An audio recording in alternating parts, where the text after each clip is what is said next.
Hey, how's it going? It's Jen here. Today, I want to talk about 5 subtle but uncommon ways to level up your outfits. And I want to take some of the more common or unusual, like I've heard it a million times before types of tips and put little twists on them to come up with newer and more improved ideas that you hear less frequently about. The first common idea is your traditional or classic black and white outfits. And the twist here is to simply flip the colors. We say black and white more often than we say white and black, but the outfits that first come to mind are more often than not with white tops and black bottoms. And this might have something to do with the idea of gravity, because heavier things naturally flow to the bottom. We might subconsciously associate having lighter colors on top and darker colors on the bottom. But I think an outfit just looks instantly more chic and stylistically intentional when you simply flip those two colors. So having black on top and white or a lighter color on the bottom. It still gives that classic, you can't go wrong with this kind of vibe, but just slightly more unexpected.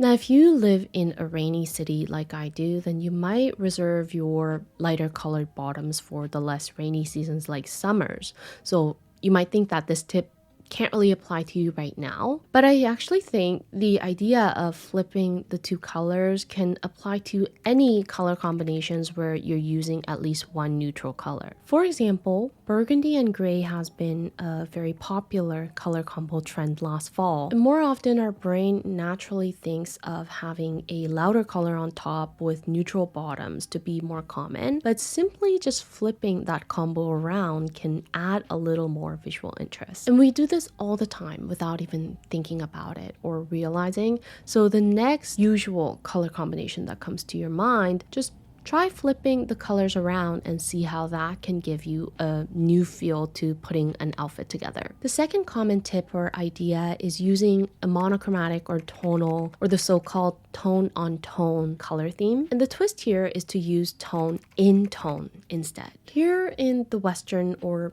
the English-speaking part of the world, we call this idea monochromatic or tonal color theme, but I've noticed that Koreans use the phrase tone on tone. The two are the same concept. It's having one base color and using different variations of tints, shades, and tones of that base color to create both a sense of unity and depth in your outfit. Now, why I like using the phrase tone on tone, even though it's not technically correct, why I like it is because of the differentiation that the Koreans make with the phrase tone in tone. And I'll pop a diagram on the screen so you can see the difference more easily. Tone on tone, as we can see, is on the vertical side, is the variations of one single color, whereas tone in tone is using multiple colors but along the same level of depth. So like I said, the idea of tone on tone or monochromatic or tonal is a very common tip because it creates a sense of unity and depth at the same time. But using tone in tone is not something that's as commonly brought up.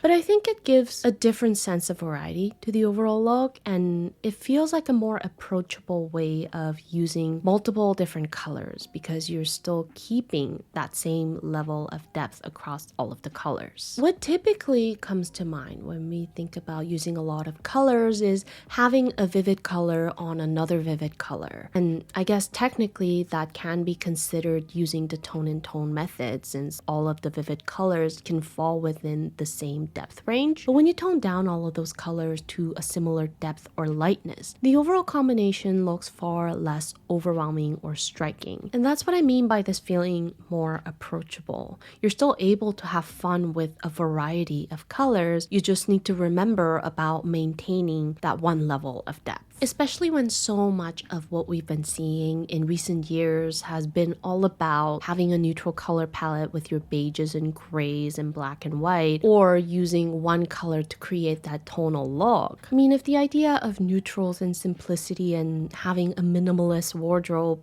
excites you, then that's awesome. But I also think many of us are starting to feel a little bit bored, but we also don't really know how to approach colors without feeling overwhelmed because, like I said, what first comes to mind when we think colors is vivid on vivid. So I think keeping that tone in tone concept at the back of your mind can come in handy when you feel a little bit more playful or experimental with colors, but you don't really know where to start. The third common idea that I want to put a twist on is in relation to adding a personal touch. So the usual tip is to add jewelry to personalize your outfit and make it feel less basic, or add more interesting shapes with your bags or shoes or hats or glasses to showcase more of your personality. But what I want to talk about when it comes to adding a personal touch is in the context of having a deeper understanding of your own image. Adding jewelry and accessorizing is all great.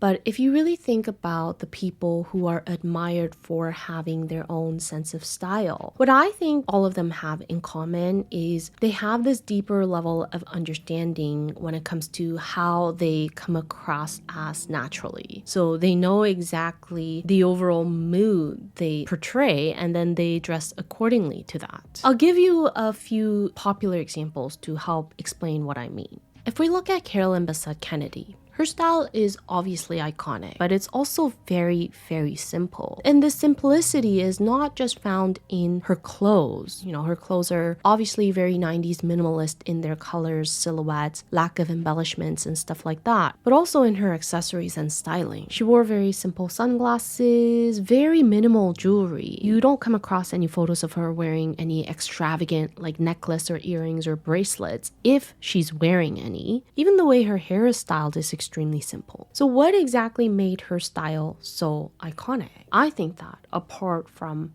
the obvious tragedy of her death, which, let's be real, it kind of plays a role in placing her in this iconic status. Apart from that, the overall vibe or the essence that she carried was very classic, elegant, and sophisticated. And her uncomplicated style just matches that overall vibe extremely well. So even when she wears a minimal amount of jewelry or any sort of accessories for her outfits, it doesn't really come across as boring on her. But on a lot of influencers that try to imitate that style, it kind of falls flat. Another example is Tran of La Mer, whose style is also admired by many people. And I think the overall vibe or the essence that Tran carries is quite relaxed. She has this like quiet and reserved energy that evokes a sense of tranquility and mystery. And all of that is complemented by the long flowy hair, the dark yet soft and shaded color palette that she often uses, and the relaxed and unstructured silhouette. And these are elements that are really well integrated into the visual brand of La Mer as well. But if you can imagine somebody like Vanessa Hong trying to wear Tran's outfits, it's hard to picture that in your head because apart from both of them being Asian and sort of carrying this like mysterious energy, the overall vibe or the essence between these two are so vastly different. Vanessa Hong's energy or vibe is much more intense and dramatic, and that matches well with her own style, and it likely has to do with each of their own style preferences as well. So what I really mean by adding a personal touch here is,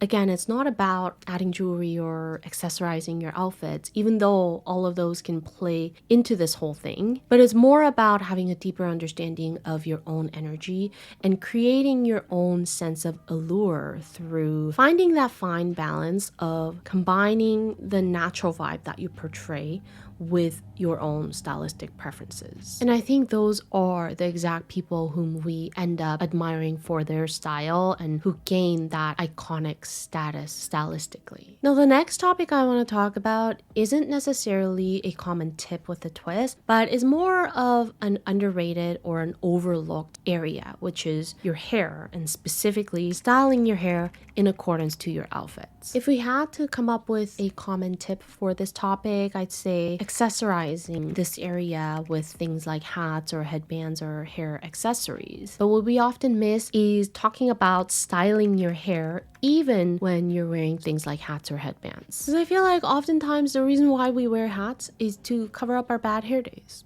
I mean, I can't speak for everybody, but that's definitely the case for me more often than not. But there is actually an art to how to style your hair around your hat or your hair accessories, and that can make a difference and make you look stylish versus just looking like you threw on the hat because you didn't wash your hair. If you've watched my previous video on the 5 illusions about style we fall for, I talked about how the idea of effortlessness can be an illusion, so I'm trying to avoid using the word effortless. But that's exactly what these styling tips sort of help you achieve. That person who looks so stylish in a hat might look like they just threw on a hat and called it a day, but there might have actually been more effort put into creating that nonchalant look. These days I've really been going back and forth between straight and wavy hair, just kind of playing around with it all year. And I've noticed how some of my outfits just look so much better with one hairstyle over the other one. So when you put an outfit together, if you feel like you've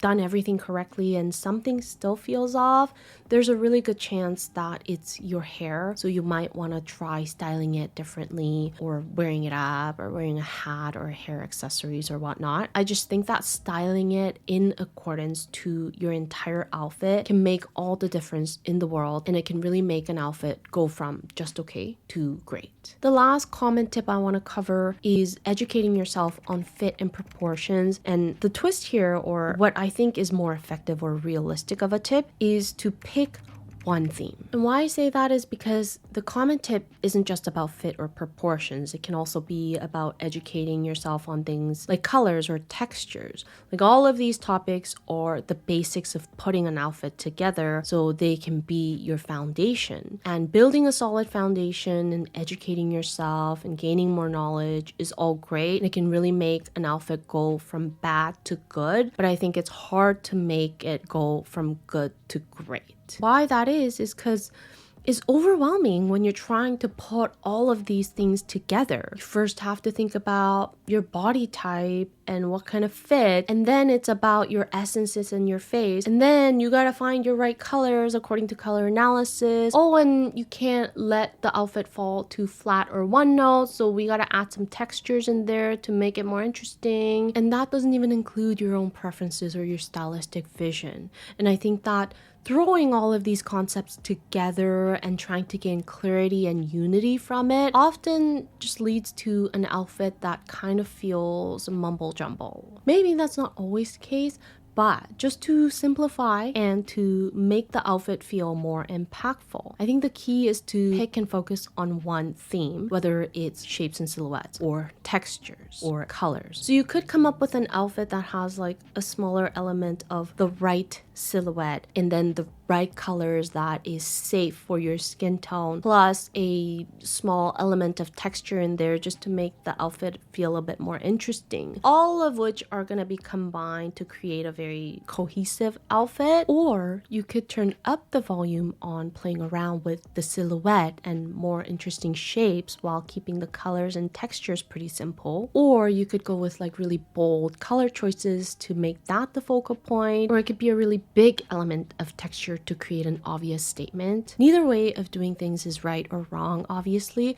but I think focusing on one theme at a time can make a big enough impact that it can still make the outfit work even when the colors are not the best for you, or even when the shapes or the textures are kind of boring, etc. So allowing the mind to prioritize one thing at a time and just honing and perfecting that one aspect of the outfit not only can lead to the outfit being more impactful, but I think it can also bring more mental clarity and less decision fatigue. So there you have it. Those are the 5 subtle and perhaps slightly more unusual ideas that are inspired by the most common style tips out there. I hope it gave you some food for thought and maybe even some new ideas to try and implement into your next outfit. I'll see you in my next video, and until then, stay unique and stay gorgeous.